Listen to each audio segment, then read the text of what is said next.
तो hello everyone, welcome back to my new video. दोस्तों, आज के इस वीडियो में हम देखने जा रहे हैं इकोनॉमिक्स का लास्ट मिनट स्ट्रेटजी।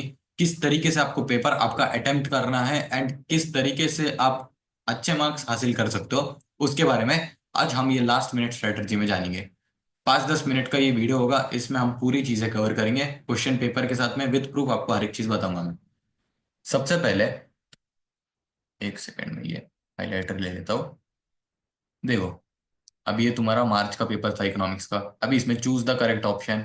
इसमें क्या करना था आपको, चाहे आप ऑप्शन को चूज कर देते तो भी चलता, डायरेक्टली आंसर लिख सकते थे, या तो फिर पूरा क्वेश्चन आप लिख के आंसर लिखते थे तो भी चल जाता था। ये दोनों भी इसमें चल जाते थे।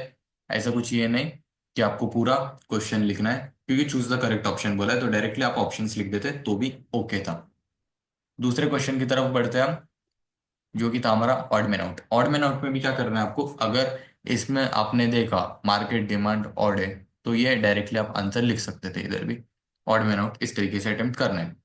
Give economic term, directly answer लिख दो, कोई दिक्कत नहीं, मार्क्स नहीं काटेगा आपके कोई। कोरिलेशन, कोरिलेशन में भी डायरेक्टली आंसर लिख सकते हो, चलेगा। Identify and explain the concept, most important. Identify and explain the concept किस तरीके से लिखते हैं, उसका भी एक डिटेल वीडियो आएगा मेरे चैनल पे, देखो। अभी मैं आपको एक शॉर्टली बता देता हूँ। Identify and explain the concept का आपने क्वेश्चन पढ़ लिया। अभी आप आंसर लिखने जा रहे हो तो ऐसा ए लिखने का। ए लिखने के बाद में आइडेंटिफाइड कॉन्सेप्ट, कॉन्सेप्ट को आइडेंटिफाई करो। डी लिखा, नीचे एक लाइन छोड़ के उधर लिखो एक्सप्लेनेशन ऑफ कॉन्सेप्ट। कॉन्सेप्ट को एक्सप्लेन करो 2 से 3 लाइन में, हो गया खत्म।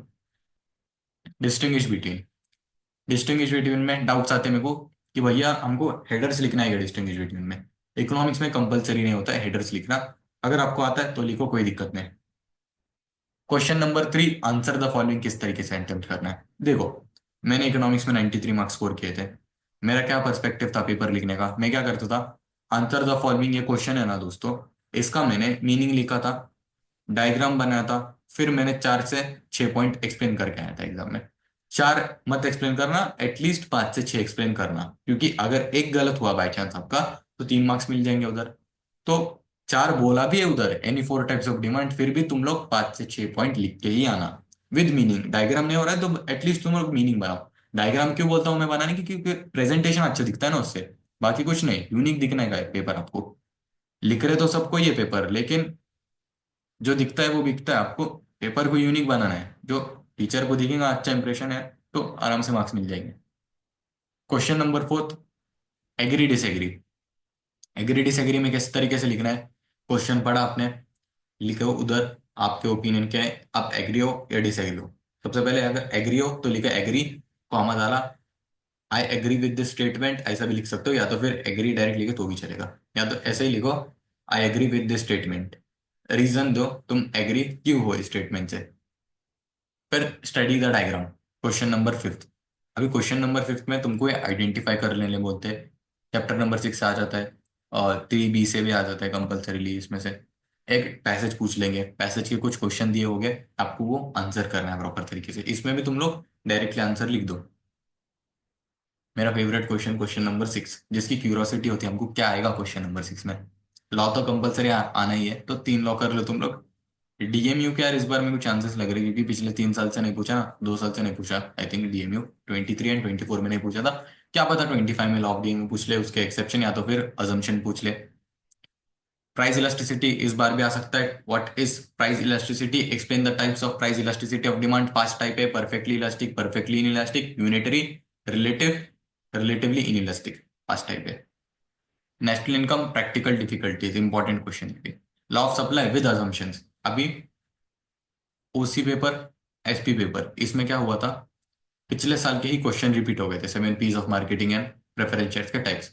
क्या पता लॉ का भी क्वेश्चन वो रिपीट कर दे, law of supply with assumption पूछ ले, नेशनल इनकम प्रैक्टिकल डिफिकल्टीज उसके वापस पूछ ले, प्राइस इलास्टिसिटी उसके टाइप्स वापस पूछ ले। चांसेस बहुत है, रिस्क मत लो, करके जाओगे। इधर पूरा सोल्यूशन है, आप इधर देख सकते हो पेपर का सोल्यूशन है। देखो, इधर मैं बोल रहा था आपको identify and explain the concept इस तरीके से लिखना है, ऐसा ए आइडेंटिफाइड कॉन्सेप्ट, इधर लिखा मैंने बी एक्सप्लेनेशन उसका। पॉइंट्स में लिखो, पर इधर पॉइंट्स लिखा है उन्होंने, हेडर लिखा है, लेकिन एग्जाम में आपके ऊपर डिपेंड करता है दोस्तों, totally depends upon you.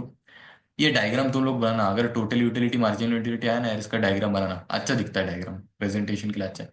Perfectly elastic, ये भी आया तो question, perfectly elastic perfectly elastic, इसका भी डायग्राम बना लो, अच्छा दिखता है क्योंकि प्रेजेंटेशन के लिए अच्छा है, बाकी कोई नहीं। देखो अभी जो जो मैं कह रहा था आपको, आंसर द फॉलोइंग, मैं आपको बोल रहा था कि डायग्राम बना, इधर है ना यार डायग्राम, देखो ना, टाइप्स ऑफ डिमांड, इधर देखो क्लियरली तुम लोग देख सकते हो डायग्राम बना है इधर, तुम लोग भी बना सकते हो, प्रेजेंटेशन के लिए अच्छा दिखता है, इसलिए मैं हर वक्त बोलता हूँ ओसीएम हो गया, एसपी हो गया, इसमें तुम लोग डायग्राम बना सकते हो, अच्छा दिखता है प्रेजेंटेशन के लिए। फीचर्स ऑफ यूटिलिटी में भी देखो कितना प्यारा डायग्राम बनाया इन्होंने, इधर सब उसके देखो, अलग अलग तरीका है डायग्राम बनाने का, आपकी क्रिएटिविटी के ऊपर डिपेंड करता है। क्वेश्चन नंबर 8 देखता है, और देखो ये कितना अच्छा ऐसा बुक टाइप बना है, उसमें लिखा है पूरा, reason for growth in public expenditure, important question है बहुत, ही reason for growth in public expenditure आपके अटेम्प्ट में भी आ सकता है। क्वेश्चन नंबर 8 पे आ जाते हैं। देखो एग्री डिसएग्री, इधर ऐसे लिखा है, yes I agree with the above statement, ऐसा भी लिख सकते हो तुम लोग, यस कॉमा डाला I agree with this above statement, या तो फिर no I disagree with the above statement, या तो फिर खाली डिसएग्री लिख दिया तो भी चलेगा, रीजंस लिखना है फिर, रीजन क्यों आप एग्री डिसएग्री हो। एग्री डिसएग्री में तुमको, अगर आप एग्री डिसएग्री लिखते हो तो उसके आपको 1 मार्क्स मिल जाते हैं, रीजंस लिखने के आपको 3 मार्क्स मिल जाते हैं, ऐसे मिला के 4 मार्क्स हो जाते हैं, स्टेटमेंट के 1 मार्क, रीजन के 3 मार्क, कुल मिला के 4 मार्क्स ऐसे हो जाते हैं। डिस्टिंग्विश बिटवीन 2 मार्क का होता है, 4 पॉइंट्स लिखो, 1.5 1.5 1.5 1.5 करके मिल जाते हैं उसमें, 4 पॉइंट्स लिखने डिस्टिंग्विश में, एंड एग्री डिसएग्री में नीचे आपको 3 से 4 पॉइंट्स लिखने हैं, ऊपर आपको स्टेटमेंट लिखना है।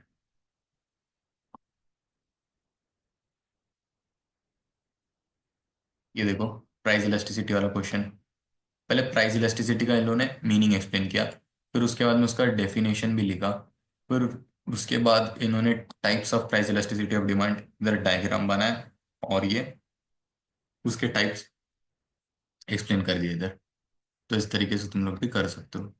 इधर कोई इसके टाइप्स तो नहीं दिख रहे यार, शायद क्वेश्चन नहीं आया शायद ये चलेगा, इसके टाइप्स तो आपको मालूम ही है ना, वो एक्सप्लेन कर सकता हूँ। चलो फिर दोस्तों, यही थी हमारी लास्ट मिनट स्ट्रेटजी, हर एक चीज आपको बता दिया। ऑब्जेक्टिव सबसे पहले आपको लिखना है, जो बच्चा सोच रहा है कि क्वेश्चन नंबर 6 भूल सकता है वो, तो ऑब्जेक्टिव्स लिखने के बाद में वो डायरेक्टली क्वेश्चन नंबर 6 अटेम्प्ट कर सकता है। क्वेश्चन नंबर 6 को लिखने का क्या तरीका बता है, पहले मीनिंग, फिर definition, diagram and 8 point explain कर देना, फिर उसके बाद में आंसर द फॉलोइंग, मीनिंग लिखो, एंड 4 से 6 पॉइंट एक्सप्लेन करो, 4 मत एक्सप्लेन करो, 5 से 6 एक्सप्लेन करो। एग्री डिसएग्री, स्टेटमेंट लिखो, रीजन लिखो, 3 से 4 पॉइंट लिखो, डिस्टिंग्विश बिटवीन मेरे हिसाब से 4 पॉइंट्स लिखो, फिर उसके बाद में डिस्टिंग्विश में हेडर्स लिखना कंपलसरी नहीं है, totally depends upon you. Identify explain the concept में identified concept, explanation of concept, 3 से 4 पॉइंट एक्सप्लेन कर दो उसके कॉन्सेप्ट के अंदर, फिर उसके बाद में हर एक चीज कवर हो गई इधर। चलो फिर दोस्तों वीडियो को एंड करते हैं, अगर आपको ये वीडियो अच्छा लगा हो तो यार मेरे चैनल को सब्सक्राइब कर देना, लाइक कर देना इस वीडियो को अपने सारे दोस्तों में शेयर कर देना जो कि 12th का बोर्ड एग्जाम दे रहे हैं इस साल। Thank you so much for watching this video दोस्तों, all the best for your exam.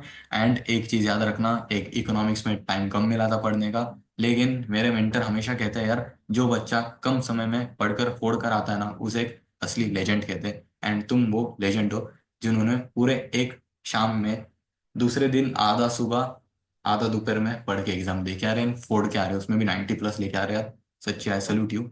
All the best for your exam, bye bye, stay safe, अच्छे से लिखो पेपर।